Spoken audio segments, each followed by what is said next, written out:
Welcome back to the Baptist Health Studios for another edition of Dolphins HQ. Today we're kicking off the episode by talking about a big win over the Saints on Sunday and how the Dolphins defense got after the Saints offense, particularly safety Minkah Fitzpatrick and all that he does for this defense. We're going to play some Where's Waldo over the course of 4 plays here to show you all the things he does for this Dolphins defense. Go ahead and roll this jet sweep that he cuts down off the edge on the Saints opening drive to kick things off and show you the Saints align with 9 different gaps, 13 personnel, 2 tight ends to that side, 1 to this side. That means they're going to have all these options to fit the run against this Dolphins defense, and so we have to be on our P's and Q's with how we fit these gaps. And the star of the show on this particular play is Minkah Fitzpatrick setting an edge against Taysom Hill right here. So the Saints on this jet sweep, they want to widen these gaps out here and get the ball on the perimeter, seal off this lane, and create down blocks right here off the angles, off the edge. And the key is going to be the way Minkah attacks this block here of Taysom Hill. I want you to watch the feet of Hill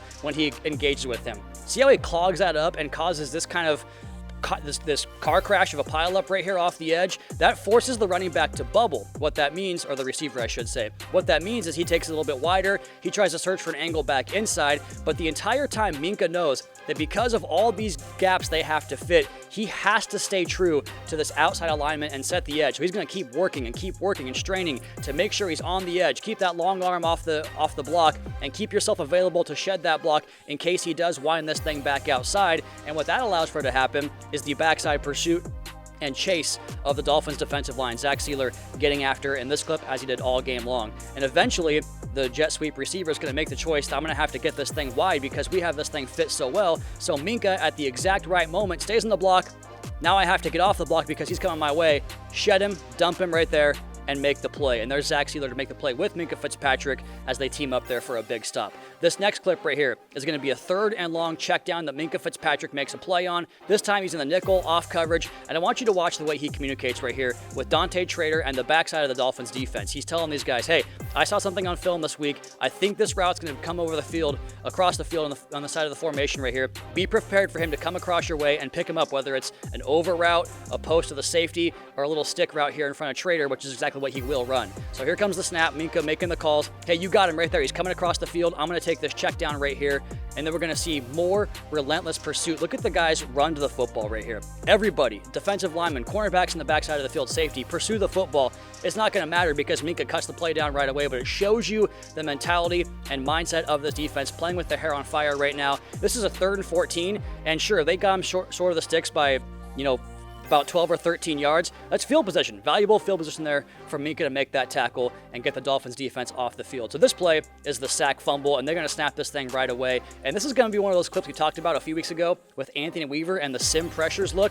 You think you're going to bring 4 after the quarterback right here, but it's not the 4 you think it's going to be. Chop's going to peel back into coverage. We're going to replace that with a blitz off the edge here for Minkah. So this play is about design, but also execution for Minkah as he arrives there on the backside blindside hit. I want you to watch the way he dips under this block attempt off the edge. Little ghost move, whoop, right around the edge, arrive at the quarterback, and make that big play. Zach Sealer picks it up again, and I'm going to show you another part of Zach Sealer's game in this play that shows you his strain and the way he just wants to keep fighting and working because he's going to get double teamed off the edge right here, and he has to maintain this outside position because Chop peels back into coverage. So he has outside rush lane contained, and a lot of times on these reps, these guys will just kind of like play a stalemate and just try to get eyes on the quarterback, maybe get your hands up and swat the ball down, but Zach keeps on straining, and because of that, he's able to find the football right at his feet for a big takeaway. So sim pressure look, Minkah with a great pass rush, great effort and strain all across the board, and the Dolphins get a big sack fumble there with Minkah playing yet another position on this defense on these 3 clips. Let's go ahead and go to the play of the game here, the pick 2.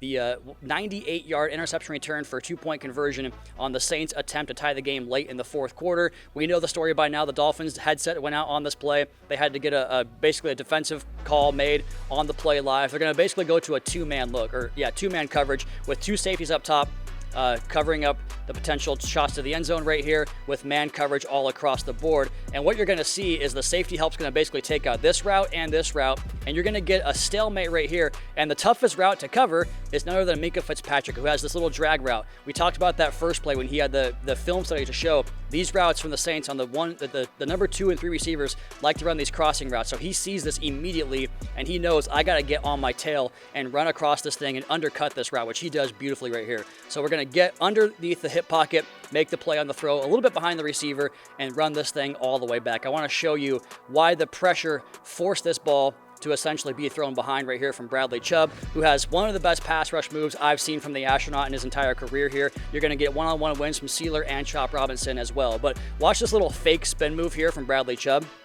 on the left tackle. We're going to fake the spin back inside. That's going to get the weight leaning this way, redistribute the weight, shed him right there, and put pressure on Chuck, hit him, and that causes the throw to go a little bit behind with, again, Sealer and Chop causing pressure as well. And because it's behind, Minkah can make a play because he's in great position, and he takes it all the way back the entire distance. This Dolphins defense, led by Minkah Fitzpatrick, played inspired, play with their hair on fire, and Minkah plays multiple positions. He defends the run, he defends the pass, he rushes the quarterback. He does it all for this Dolphins defense that's playing really good football right now.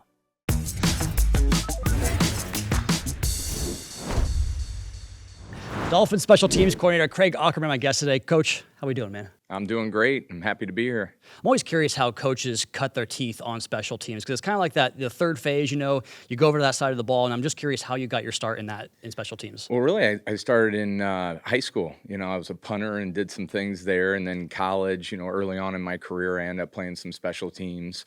So that's where I kind of cut my teeth with special teams, and then when I started getting into coaching, it really turned into effect when I GA'd there at Miami of Ohio, where you get asked to coach a bunch of different positions. So you get to learn a lot of things there. And then fortunately, when I went to Western Kentucky and got a job there, the head coach said, "Hey, I really want you to coach special teams and be the coordinator." And that kind of where it took off. And then, in the NFL, I was working defense and then had an opportunity to move back over to special teams, and I jumped at the chance to do it. The more hats you can wear, right? That's how this right. league works. That's exactly right. We see it all the time. Let's talk some Dolphins football here. And so as of this taping, I don't know if there's so many stats out there, right, that people follow, but in EPA, special teams, you guys are third in the NFL right now on special teams. How would you describe the steps that your unit has taken to be one of the best special teams groups in the NFL so far? Well, Travis, that's the first I've heard of that, which is great, but we really don't look at stats as far as us as coaches and, just talking to the players sometimes. We'll bring up a few things to them, but, our daily process is that we want to get better every single day. And kind of even going even further than that is we want to get better every single rep. And how do we do that? We've got to make sure we're focused in on the meetings. We got to make sure we're focused in on everything that we do out there on the football field. And that way we can make it as hard as we possibly can during practice, where it's easier for them during the game time. So, we just try to do our best as far as, Ronnie, Joe Jones, really doing a really good job as far as coaching and teaching these guys and, making them learn in the practice and in meetings. So, all that stuff really helps them out during the game. What's impressed you most about Jake and the punting unit this year? Yeah, just he's a professional. I was really excited to work with Jake, and he's really turned it up. Whether it was in the off season, then during training camp, I thought his training camp was just spot on everything that he did. He's very detailed in his approach of what he wants to accomplish. I just kind of sensed it right away during training camp that he might have been on a different level. And, he's just really improved, and it started during the preseason games where he had a really unbelievable preseason, and that just carried over to training camp or continued with training camp and then during the course of the season. But he's doing a great job along with getting hang time and distance and direction. It's been unbelievable to watch him, and I know the players, have noticed that too around the league. Another big part of those rankings I just talked about, the stats that we don't care about, right? We don't care about the stats so much, but your core special teams guys, Elijah Campbell, Alec Ingold, somebody to talk about here, but just those two to kind of go off the top. But for the layman, I'm just curious, what makes a good core special teams player? Well, I think it's the want to. We can talk about, hey, all their physical attributes and mentally and stuff like that, but to me, it all comes down, do you want to play on special teams? How are you going to make an impact with this football team to help us win football games, which is the only stat that Sure. anyone should Sure. care about. So I think that want to is a really big part of it. And guys who really want to take and excel in a role, whether it's on one special teams or on all four core, I think that really sets them apart and allows them to be a good football player. I always enjoy your pressers. They're some of my favorites because you teach us so much within those press conferences. And you recently told us that you watch every single game across the NFL. That's the special teams aspect of the tape, right? That you're watching.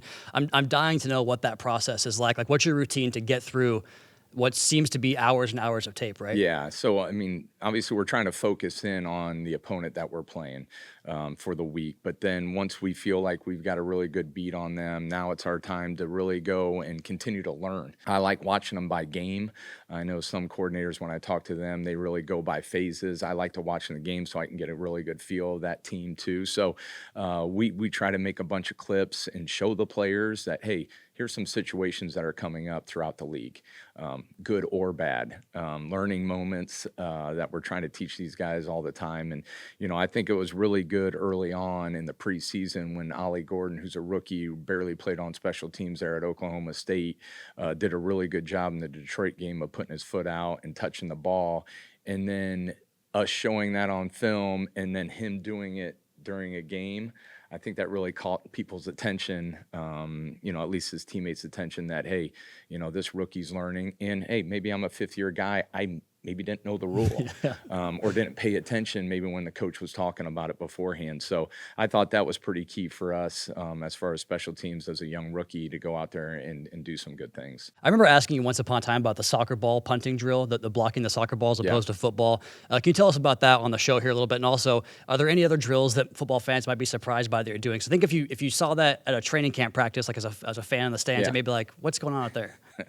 So I got that a long time ago when I was an assistant. Now we use dodgeballs beforehand, which are a little bit softer, but I guess we wanted to toughen them up a little bit with the soccer balls. But really, it's for the block point. We want to make sure that these guys understand that we're not trying to close our eyes when we're blocking a kick, because I think a lot of fans would be shocked, even though our players have a helmet, there's some people that'll still close their eyes or turn their head. We want to make sure that obviously they're looking at the ball, and we're trying to block a punt that our hands are lower than our eyes so we can really see what's going on. We want to have our hands together, and we obviously want to run as fast as we possibly can. And then at the last second, that's when we want to throw our hands out to go and block that kick. And this has been so great. You always teach us so much in these interviews and these press conferences, but I want to finish with something a little more close to home for you, the Aukerman Family Foundation. Can you just tell us about that and what you guys have done with that and what you've achieved and what it means to you? Yeah, cool. It's something that my wife and I talked about a long time ago, trying to do something. Really, it started with COVID, where we had some time to go and work on the foundation, kind of get things going. Hey, what do we want to do? We started out, well, maybe we just do a free kids camp. And it's like, okay, well, then we started talking to some of my uncles, my cousins, and fortunately enough, my wife's uncle owns a golf course.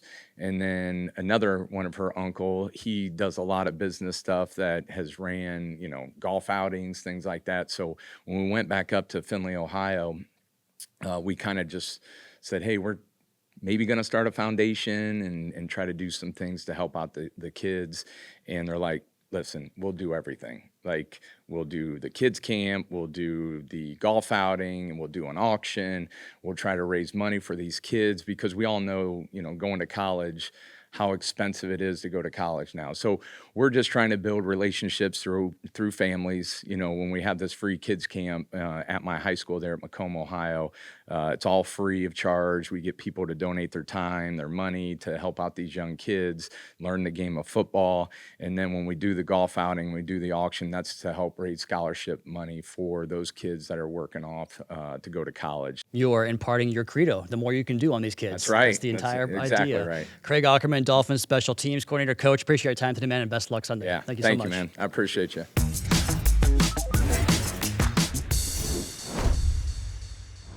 This week's Unsung Hero, presented by Microsoft Copilot, is defensive tackle Jordan Phillips.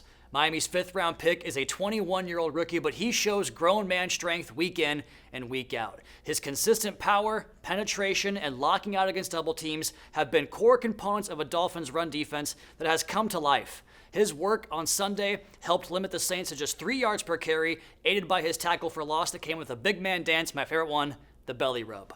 Making plays in all 4 quarters, Phillips helped make the biggest play of the day. New Orleans was counting on the center guard combination to drive him off the football so quarterback Tyler Shook could sneak it ahead for 1 yard. Au contraire, Pierre. It was Phillips who got the penetration and afforded Chop Robinson the opportunity to make the stop short of the sticks, and Chop obliged. And now to try for the first. He didn't get it. And I don't know. That didn't look like... It's over. Jordan Phillips looked like the guy, Mark, who got in there. Phillips has been consistent throughout the season. Now he's adding some playmaking spice for a defense that's allowed just 14 points per game over a 3-game winning streak, and that's why he's this week's unsung hero.